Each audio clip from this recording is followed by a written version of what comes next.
एक लड़की जिसे बॉलीवुड में नाम कमाना था, घर से 1400 किलोमीटर दूर चली आई। काम की तलाश में इधर उधर गई पर नहीं मिला क्योंकि हिंदी कम आती थी। आखिर में एक व्यक्ति मिला जिसने लड़की को मौका दिया, लेकिन कुछ दिन बाद ही उस व्यक्ति की हत्या हो जाती है। नाम आता है उसी लड़की का।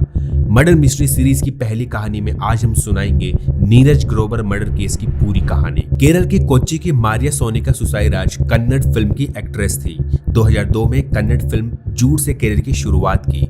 2003 में एक्सक्यूज मी, 2004 में ओके सर ओके और 2007 में एक दंता जैसी फिल्मों में काम किया। लेकिन मारिया को बॉलीवुड में करियर बनाना था, इसीलिए उसने कन्नड़ फिल्म से नाता तोड़ा और 2007 में मुंबई आ गई। हिंदी काम आती थी, इसलिए जहां भी ऑडिशन देती लोग विचार करेंगे कहकर वापस कर देते थे। 25 साल के नीरज ग्रोवर ने मास कम्युनिकेशन किया और सिनर्जी एड लैब्स या यूं कहें स्टार टीवी से जुड़ गए। यह एक प्रोडक्शन हाउस था जिसके जरिए लोगों को एक्टिंग के लिए चुना जाता था। चुनने वाली टीम में नीरज भी शामिल थे। क्या आप 5वीं पास से तेज हैं नाम का एक कार्यक्रम टीवी पर आता था। शाहरुख खान उसे लीड करते थे। नीरज उस प्रोग्राम की प्रोडक्शन टीम में थे।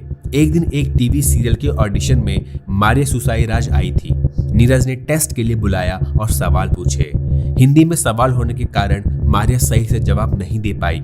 नीरज ने कहा, मारिया, यहाँ हमें ऐसा व्यक्ति चाहिए जो हिंदी बेहतर ढंग से बोल सके, क्योंकि यह प्रोग्राम हिंदी में है, इसलिए हम आपको किसी और प्रोग्राम में मौका देंगे। मारिया ने ऑफिस के ही किसी व्यक्ति से नीरज का नंबर ले लिया।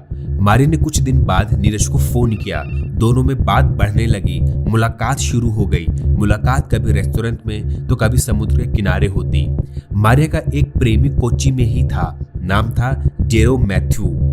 जेरोम और मारिया की स्कूलिंग साथ हुई। कॉलेज में गए तब भी साथ रहे, लेकिन इसके बाद जेरोम ने नेवी ज्वाइन कर ली और मारिया फिल्मों में काम करने लगी।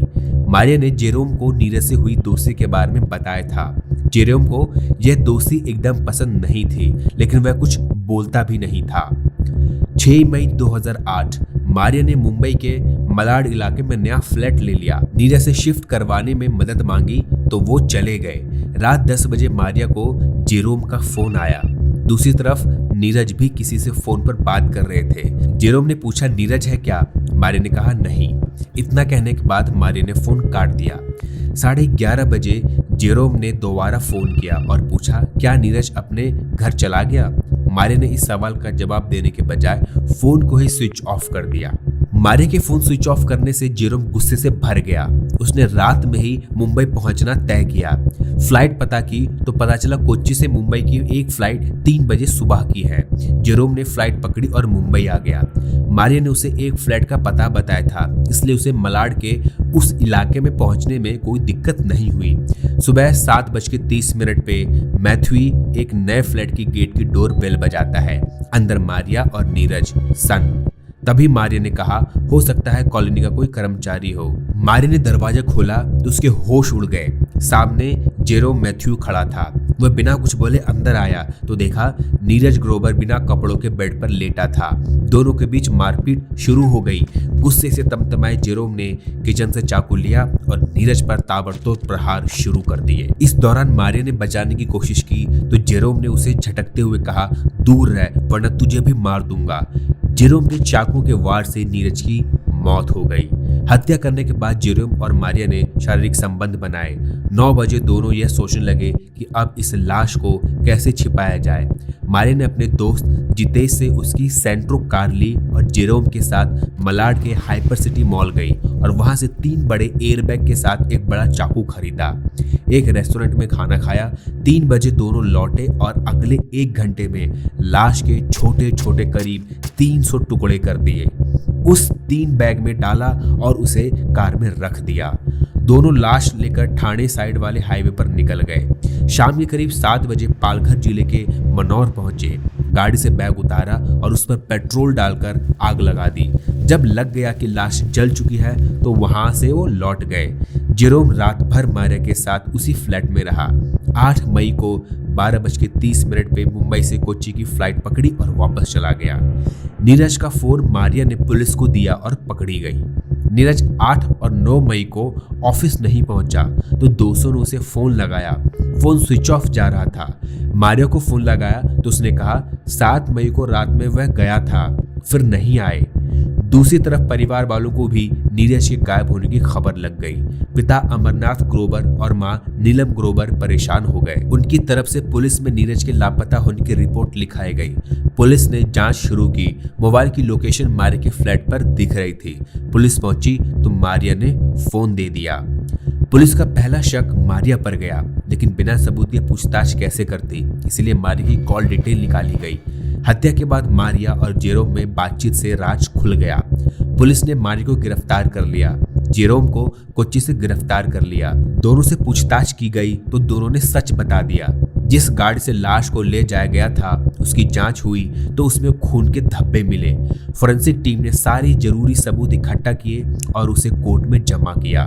मारिया और जेरोम की गिरफ्तारी के बाद मुंबई सेशन कोर्ट में सुनवाई शुरू हुई। मारिया ने अदालत के सामने अपना गुनाह तो कबूल लिया, लेकिन बयान बदल दिया। मारिया ने कहा, मैंने कुछ नहीं किया।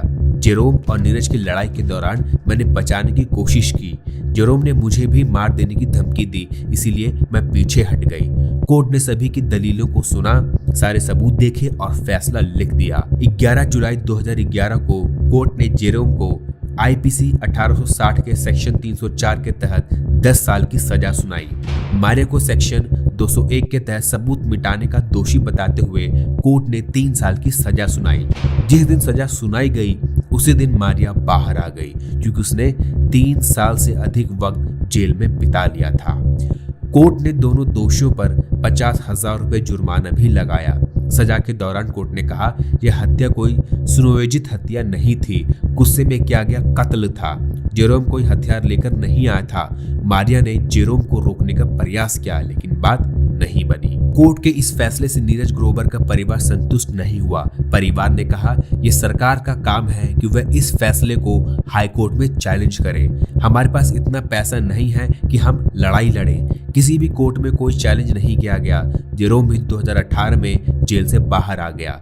फैसले के तुरंत बाद बॉलीवुड डायरेक्टर राम गोपाल वर्मा ने नीरज ग्रोवर मर्डर केस पर फिल्म बना दी। नाम रखा नॉट अ लव स्टोरी। जब फिल्म 18 दिनों की शूटिंग में पूरी हो गई, 19 अगस्त 2011 को जब रिलीज हुई, तब राम गोपाल वर्मा ने कहा था कि मारिया को यह फिल्म जरूर देखना चाहिए।